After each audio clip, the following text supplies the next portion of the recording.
In 1938, a young man walked into his office at the Kellogg Company headquarters in Battle Creek, Michigan, and did not walk out. He was John Leonard Kellogg, Jr., grandson of the man whose signature appeared on cereal boxes in kitchens across America.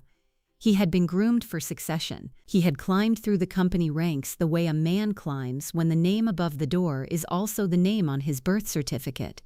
Carefully, deliberately, with everything to prove and no margin for failure. He had failed anyway. Not in the boardroom, not in the numbers. The failure was quieter than that and far more permanent. The pressure of carrying a name that two brothers had spent decades weaponizing against each other had found its way into John Jr. the way water finds its way into stone, slowly, invisibly, and then all at once, he was demoted. He suffered a breakdown, and in 1938 he took his own life. He was not the only one. This is not the story of W.K. Kellogg and his brother John Harvey. That story has been told. The lawsuits, the sanitarium, the cornflakes, the unopened letter. The brothers lived their war and carried it to adjacent graves in a Michigan cemetery, closer in death than they had allowed themselves to be in the final decades of their lives. This is the story of what came after. What happens to the children born into a dynasty built on hatred? What do the heirs inherit when the fortune is real but the family is broken? What does a name mean when the two men who made it famous spent 30 years refusing to be in the same room without a third party present? The Kellogg brothers stopped speaking sometime after 1920, when the Michigan Supreme Court stripped John Harvey of the right to use his own surname on cereal products. WK had won completely. The legal victory was total. The personal damage was permanent. After the ruling, the brothers existed in parallel silences. The same small city, the same family name, two separate worlds that never touched again. What they left behind was not just an empire. They left behind sons and grandsons and adopted children and institutional heirs, each one shaped by the wreckage of a feud neither brother ever fully chose to end. They left behind a foundation, a company, a cottage by a lake, and a signature on a box that 100 million people reach for every morning, without knowing anything about the man who wrote it, or the family that was destroyed in the process of making it famous. W.K. Kellogg once wrote in his diary that he feared he would always be a poor man. He was spectacularly wrong about that. By the time he died in 1951 at the age of 91, he had built one of the most recognizable consumer brands in American history, given away $66 million to fund children's hospitals and schools, and outlived two wives, one estranged son and a grandson who could not survive the weight of the succession. John Harvey Kellogg died 8 years before his younger brother in 1943, having never run a successful cereal company, having been expelled from the Seventh-day Adventist church that had sponsored his entire education, having watched his sanitarium go bankrupt in the middle of the Great Depression. He left behind 42 foster children, 8 adopted ones, and no biological heirs at all. Between them, these two brothers produced one of the most consequential and least examined their stories in American business history. Some of the heirs broke under the pressure. Some disappeared. Some were exiled by the very patriarch who had built the empire. One became the most powerful philanthropic institution either brother ever created, and one, the most important heir of all, was never a person at all. To understand what the Kellogg heirs inherited, we have to understand what was actually being passed down. It was not just money. It was not just a name. It was silent, wide enough to swallow families whole. And it did. John Harvey Kellogg never had biological children. This was not an accident of circumstance. It was a deliberate choice, or more precisely, a philosophical position so deeply held that it shaped every intimate relationship he ever had. He had married Ella Eaton in 1879. The marriage was never consummated. The couple maintained separate bedrooms for their entire lives together. John Harvey believed that sexual activity, even within marriage, depleted the body's vital energy and corrupted the moral character. He had written books about it. He had lectured on it to packed auditoriums. He practiced what he preached with a consistency that was either admirable or disturbing depending on how you looked at it. Instead of biological children, John Harvey and Ella fostered 42 orphans over the course of their marriage. They legally adopted 8 of them. These were the heirs of the sanitarium. They grew up inside one of the strangest institutions in American history. The Battle Creek Sanitarium at its peak covered 30 acres, housed 1,300 patients at a time, and employed 800 staff, including 30 physicians. Presidents came here. Titans of industry came here. Thomas Edison came here when his mind needed rest. The children who grew up within its walls did not experience it as a health resort. They experienced it as home. What kind of home was it? It was a home where the dinner table conversation centered on digestion, where meat, alcohol, coffee, and tobacco were not merely discouraged but morally condemned, where the body was treated as a machine requiring constant maintenance and the appetite was viewed with deep suspicion, where their adoptive father dressed entirely in white, kept a cockatoo on his shoulder, and administered yogurt enemas to paying guests as a matter of routine medical practice. It was, by any measure, an unusual childhood. When the sanitarium burned to the ground in February 1902, John Harvey rebuilt it on an even grander scale. When it went bankrupt in 1933, crushed by the Great Depression and the mounting costs of running a facility that had never fully modernized its financial operations, the institution that had been these children's entire world simply ceased to exist. The records of what became of John Harvey's adopted children are fragmentary. None of them inherited the sanitarium. There was nothing left to inherit by the time John Harvey died in 1943. None of them carried his name into public life in any meaningful way. None of them built on his dietary philosophy or his medical legacy in ways that history recorded. They scattered, as children of collapsed institutions often do. What John Harvey left behind was not a family legacy in any conventional sense. It was something stranger and more diffuse. His ideas about diet, digestion, and preventive health, ideas that his patients and the broader American public had once found revolutionary, quietly filtered into the culture without attribution. The American obsession with breakfast cereal, with digestive health, with the relationship between food and wellness that fills grocery store shelves today, carries his fingerprints without carrying his name. He spent his life building an institution instead of a family. When the institution collapsed, there was nothing left to pass down. His brother had taken the name.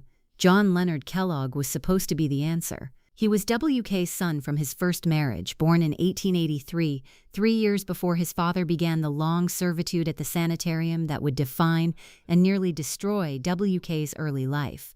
He grew up watching his father balance books for a brother who treated him like furniture. He watched W.K. absorb humiliation year after year with the quiet endurance of a man who had nowhere else to go.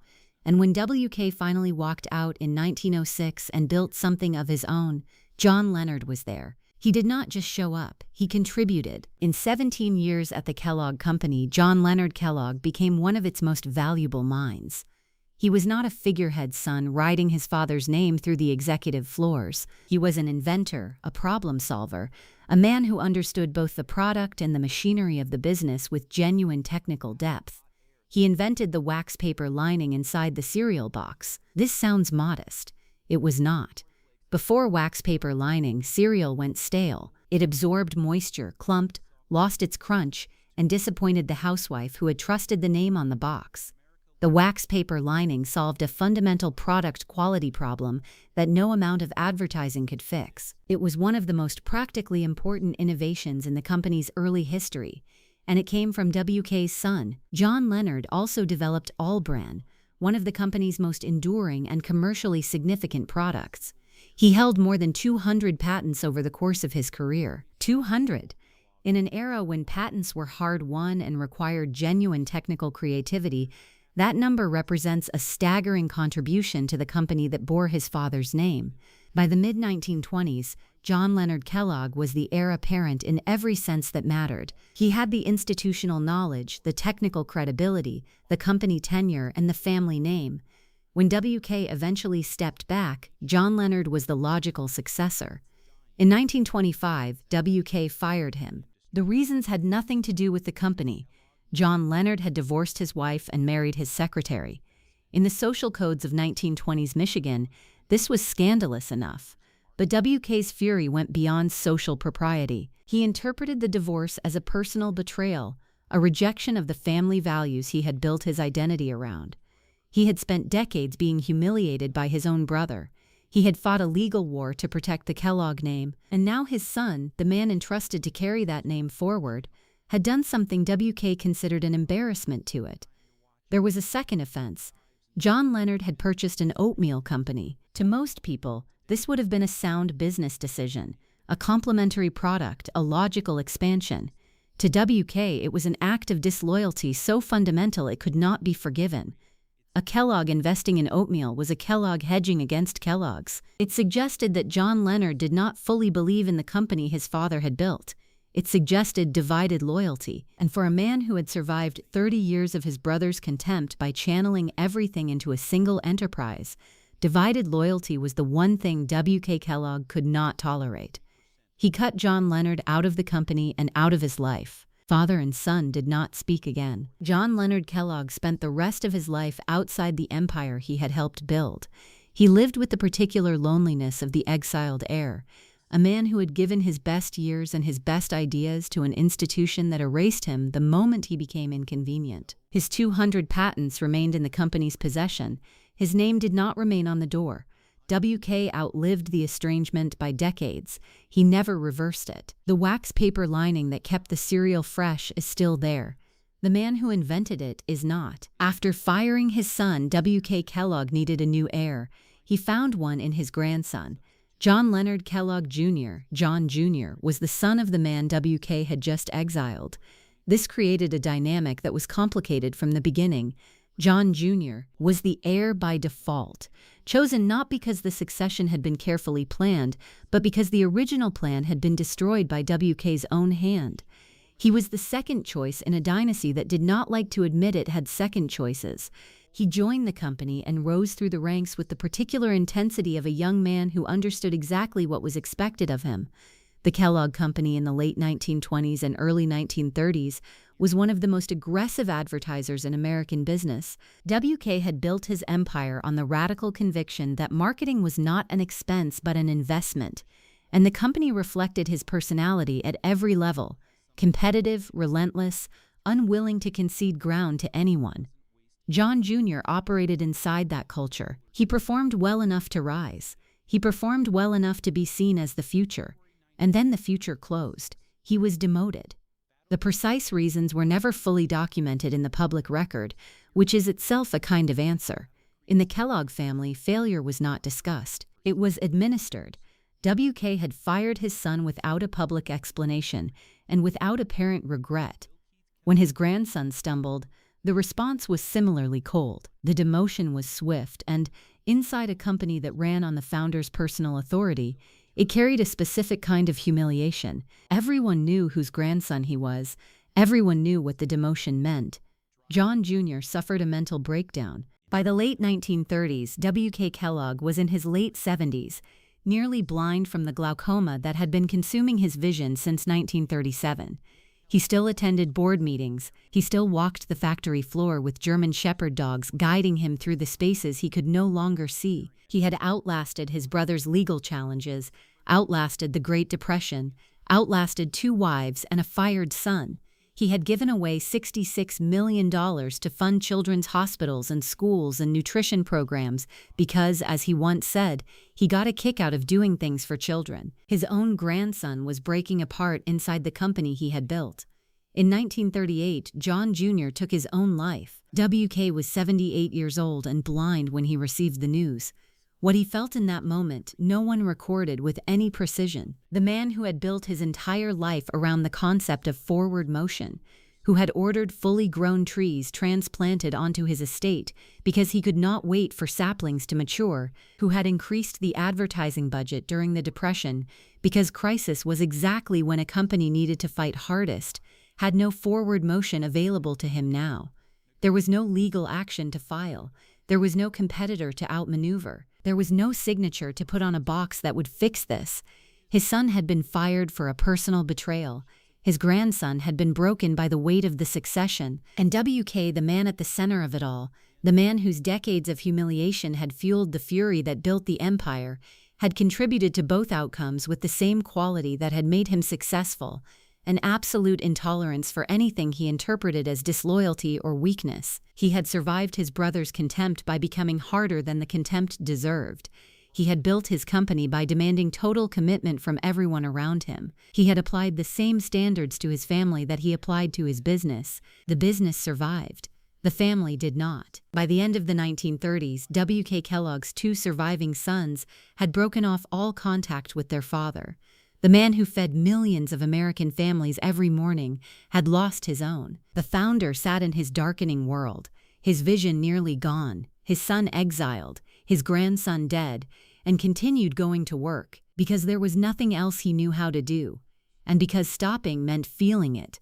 Before John Jr. broke under the weight of the succession, before John Leonard was exiled for a divorce and a business decision his father could not forgive, before any of that, there was Kenneth. Kenneth Kellogg was W.K.'s grandson, John Leonard's son, born into the first generation of Kellogg heirs who would grow up with the company already established, the name already famous, the signature already appearing on breakfast tables across America. He did not grow up in the shadow of poverty the way his grandfather had. He grew up in the shadow of success, which carries its own particular weight. In 1913, Kenneth fell from a window. He was a young boy. The fall was accidental. He survived, but the damage to his body was permanent. Kenneth would require care and assistance for the rest of his life. He was never going to run the company. He was never going to carry the name forward in the way that dynasties dream about when they imagine their futures. He was the heir who had been quietly removed from the succession by circumstance rather than by his grandfather's deliberate hand. W.K. watched Kenneth struggle, and something shifted in him. It is impossible to know precisely what W.K. felt in those years after Kenneth's accident.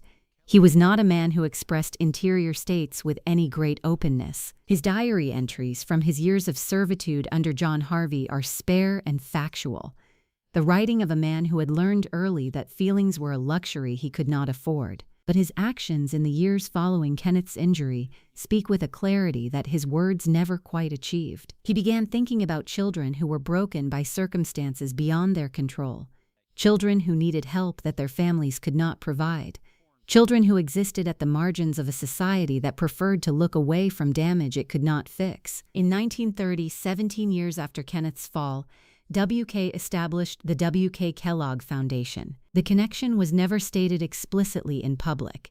W.K. was not the kind of man who explained his motivations or invited analysis of his inner life. But the foundation's early focus told the story his silence would not: children's health, disability services, inclusive education for children who learned differently, who moved differently, who experienced the world through bodies that did not conform to what institutions expected. The Angela Kellogg School in Battle Creek became one of the earliest and most significant institutions in America dedicated to inclusive education for disabled children.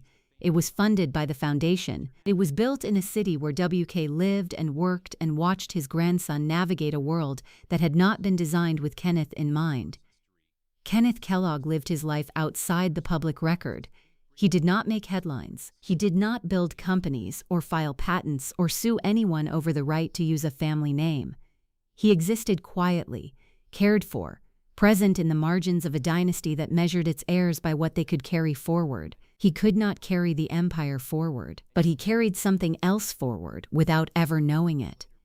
Every hospital the foundation was built, every school that opened its doors to a child the system had given up on, every nurse trained, every hungry child fed during the Depression years when the foundation distributed food to families who had nothing. Kenneth was in all of it, the forgotten heir who shaped the only legacy that lasted. In 1930, at the height of the Great Depression, W.K. Kellogg did something that puzzled the people around him. He gave his money away. Not all of it, not immediately, but over the course of the remaining 2 decades of his life, W.K. Kellogg transferred 54% of his Kellogg Company stock, $66 million in total, into the foundation he had established. He did this methodically, deliberately, with the same systematic attention to detail he had applied to every other significant decision in his life. He was not acting on impulse. He was not performing generosity for an audience. He was building something. The question worth asking is why? WK had spent the first 46 years of his life with nothing. He had sold brooms door to door as a teenager. He had balanced his brother's books for a salary that barely covered his basic needs. He had watched C.W. Post become a millionaire selling products based on ideas developed at the sanitarium, watched a dozen cereal companies spring up in Battle Creek, all of them profiting from a health food craze that WK had helped create without receiving a cent of the reward. When the reward finally came, it came enormous.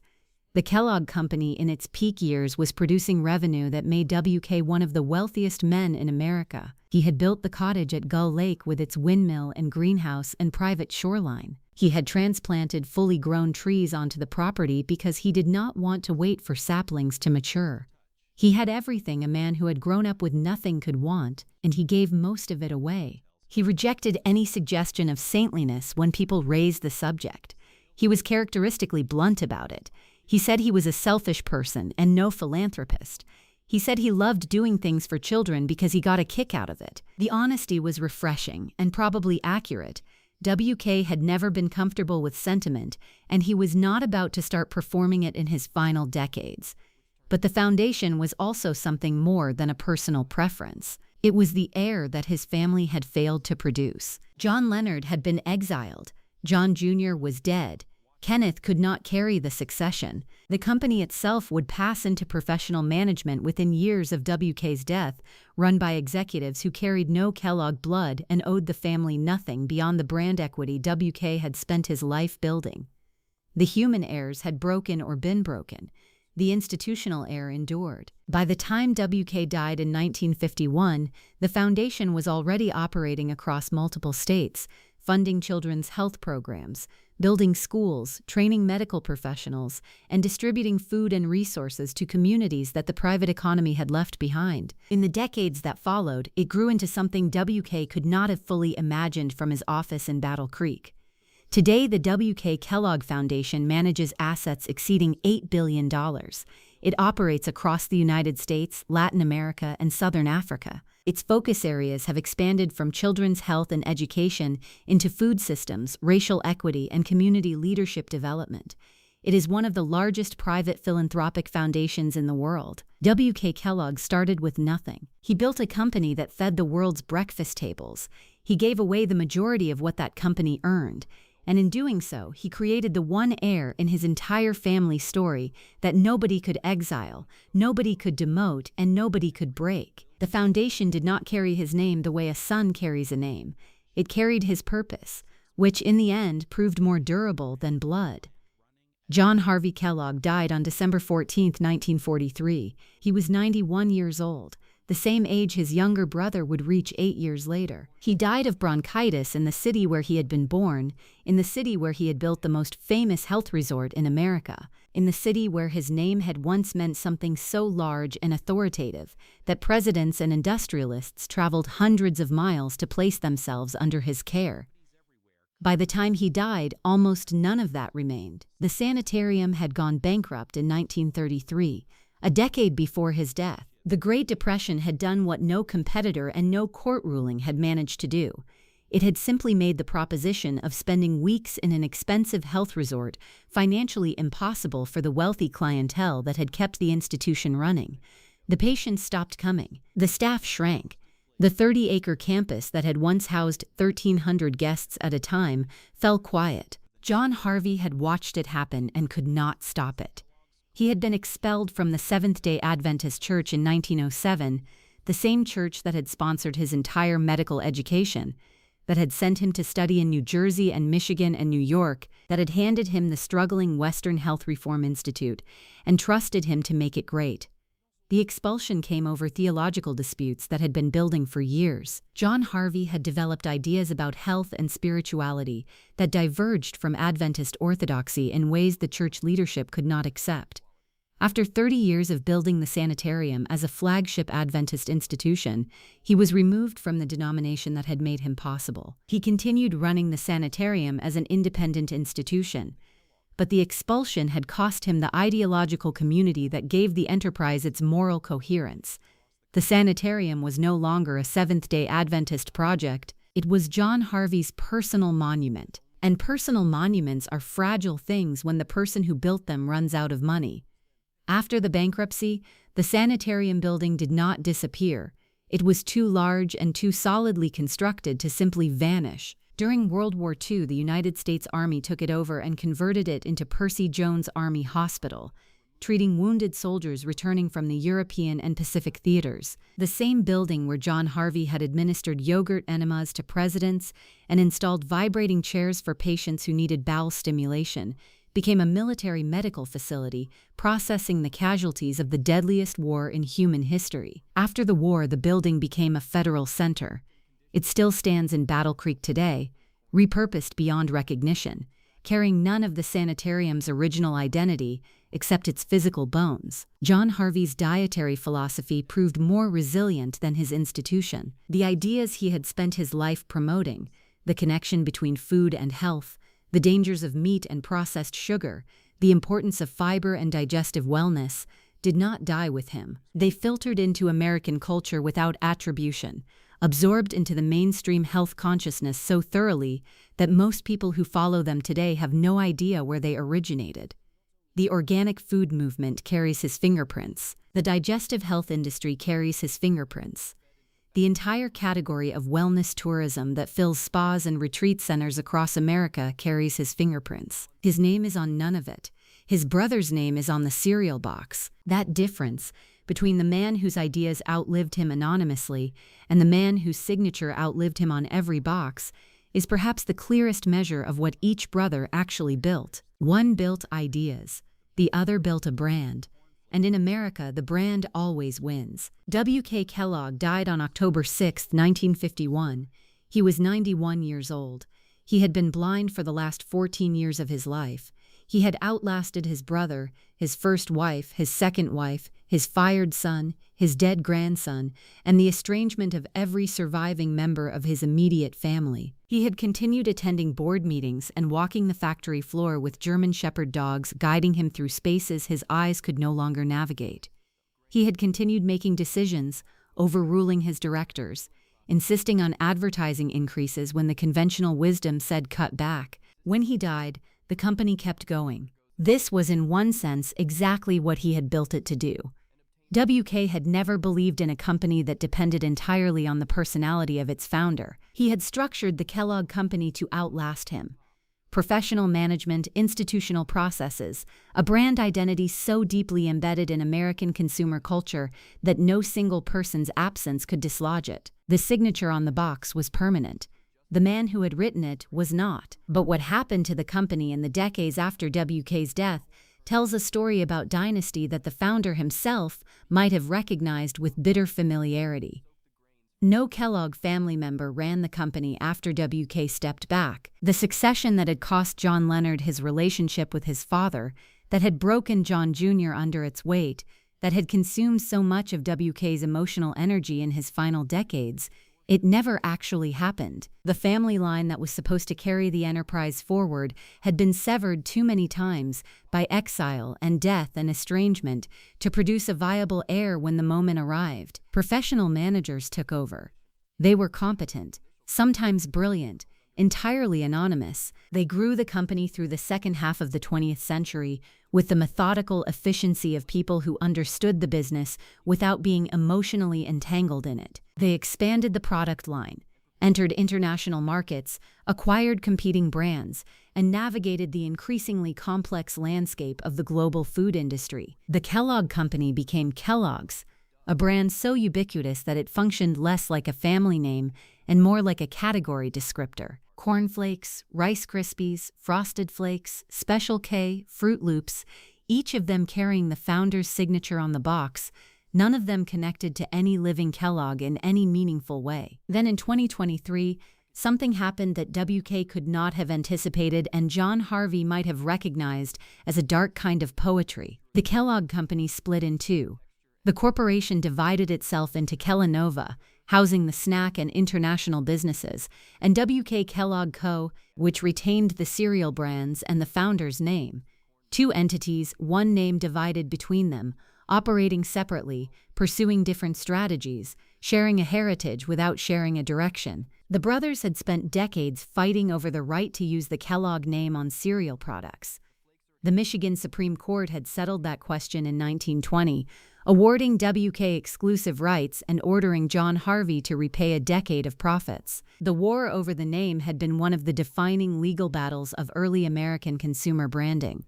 A century later, the name split again, not between two brothers this time, between two corporate entities with no blood connection to either man, the heirs of the original dispute, faceless, nameless, institutional, dividing the inheritance one more time. WK had signed his name on the box as a personal guarantee of quality, a promise from a specific human being to every household that reached for his product. That human being has been gone for more than 70 years. The signature remains. Oak Hill Cemetery sits on a gentle slope in Battle Creek, Michigan. It is not a famous place. It does not draw tourists the way the sanitarium once drew presidents and industrialists from across the country. It does not appear in travel guides or feature in documentaries about American architecture or Gilded Age excess. It is simply a cemetery in a Midwestern city that most Americans could not locate on a map without assistance. But the people buried here tell a story that America has largely forgotten. In 1906, the servant became a titan. WK walked out of the sanitarium at the age of 46 and founded the Battle Creek Toasted Cornflake Company. He added sugar and salt to the recipe his brother had developed for bland dietary purposes. He spent 1/3 of his startup capital on a single advertisement in the Ladies' Home Journal. He put his signature on every box, a personal guarantee of quality from a man who had spent decades being treated as invisible, as dim, as the family's disappointment. That signature remains on Kellogg's cereal boxes today, more than a century after he first wrote it, appearing on breakfast tables in countries that did not exist when WK founded his company. John Harvey watched his younger brother's success with growing fury and launched his own cereal company using the Kellogg name. The brothers went to war in the Michigan Supreme Court. In December 1920, WK won completely exclusive rights to use the Kellogg name on cereal products, and a court order requiring John Harvey to repay an entire decade of profits. The legal victory was total. The personal damage was permanent. After the ruling, the brothers barely spoke. When business required them to meet, WK insisted that a third party be present at all times. The hatred had calcified into something structural, not a feeling anymore, but an architecture, a set of rules governing how two men who shared a name could occupy the same small city without destroying each other further. They never reconciled. In 1943, John Harvey lay dying. He was 91 years old. His sanitarium had gone bankrupt a decade earlier. The church that had sponsored his entire education had expelled him in 1907 over theological disputes. The great health reformer who had once treated presidents faced his final days with little of the glory he had once enjoyed. He thought about his brother. He picked up a pen and wrote a letter of apology, admitting that he had treated WK badly, that he had taken him for granted, that he had failed to recognize his contributions. The letter arrived at WK's home. WK was 83 years old and completely blind, his vision consumed by glaucoma over the previous 6 years. Someone would have had to read the letter aloud to him. He chose not to have it read.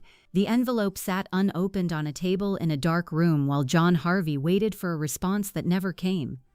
On December 14, 1943, John Harvey Kellogg died of bronchitis. Only after his brother was dead did WK finally have the letter read to him. What he felt in that moment, the regret, the relief, the hollow realization that reconciliation was no longer possible, no one recorded. 8 years later, WK followed his brother into Michigan earth. They lie side by side now at Oak Hill Cemetery in Battle Creek, closer in death than they had allowed themselves to be in the final 30 years of their lives. But this is not simply their story. This is the story of what the feud left behind, what it cost the people who came after, what the heirs of a dynasty built on cornflakes and hatred actually inherited when the founders were finally gone. WK had a son named John Leonard. For 17 years, John Leonard worked at the Kellogg Company with genuine distinction and remarkable creativity. He invented the wax paper lining that kept cereal fresh inside the box, one of the most practically important innovations in the company's early history. He developed All Bran, one of the most enduring products in the Kellogg lineup. He held more than 200 patents over the course of his career. He was the heir apparent in every sense that mattered, the man with the institutional knowledge, the technical depth, the company tenure, and the family name. In 1925, WK fired him, not for failure, not for incompetence, but because John Leonard had divorced his wife, remarried, and purchased an oatmeal company that WK interpreted as an act of disloyalty so fundamental it could not be forgiven. Father and son never spoke again. John Leonard spent the rest of his life outside the empire his innovations had helped build, his 200 patents remaining in the company's possession, his name erased from the official story as cleanly and finally as if he had never been there. After exiling his son, WK turned to his grandson John Jr. as the new succession plan. The young man joined the company and rose through the ranks with the particular intensity of someone who understood exactly what was expected of him and had no room to be anything less. He was carrying a name that two brothers had spent 30 years weaponizing against each other, working inside a company that ran entirely on his grandfather's personal authority, with no margin for the kind of human failure that eventually finds everyone regardless of talent or bloodline. He was demoted. He suffered a mental breakdown. In 1938, he took his own life. WK was already going blind by then, losing the physical world piece by piece, sitting in the growing darkness of a man who had won every external battle and quietly, systematically lost every internal one. He kept going to work, because stopping meant feeling it. There was another grandson, Kenneth. In 1913, Kenneth fell from a window as a young boy and suffered permanent disabilities that removed him from any possibility of succession as cleanly as any firing letter. He never ran the company. He never filed a patent or made headlines or carried the Kellogg name forward in any visible or celebrated way. But watching Kenneth navigate a broken world cracked something open inside WK that decades of deliberate self-sealing had failed to prevent. In 1930, WK established the WK Kellogg Foundation, with a primary focus on children's health, education, and welfare. The Ann J. Kellogg School in Battle Creek became one of America's earliest institutions dedicated to inclusive education for disabled children. Every hospital the foundation built, every school that opened its doors to a child the system had given up on, every nurse trained, and every hungry child fed during the Depression years, Kenneth was in all of it, without ever knowing it. The forgotten heir who could not carry the empire forward changed more lives than anyone else in the family. John Harvey left no biological heirs at all. His marriage was never consummated. He and his wife fostered 42 orphans and legally adopted 8. These children grew up inside the sanitarium, the strangest household in American history, raised by a man whose medical philosophy was decades ahead of its time and whose personal philosophy was a monument to repression so complete it shaped every relationship he ever had. When the sanitarium went bankrupt in 1933, their world collapsed with it. They scattered. The public record largely forgot them. They were the heirs of a collapsed institution, carrying a philosophy that had no home left to live in, and a name the courts had already stripped of its commercial value. The WK Kellogg Foundation became the one heir that survived everything. WK transferred 54% of his Kellogg Company stock into it over the course of his lifetime, $66 million in total. He rejected any suggestion of saintliness when people raised the subject. He said he was a selfish person and no philanthropist. He said he loved doing things for children because he got a kick out of it.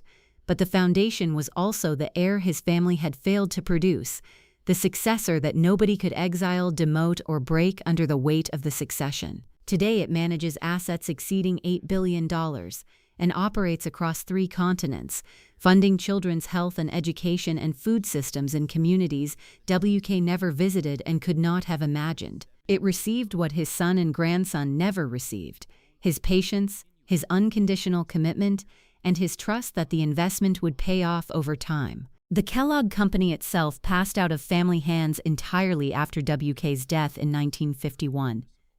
No Kellogg blood has run the company in decades. Professional managers grew it through the second half of the 20th century, with the methodical efficiency of people who understood the business without being emotionally entangled in it.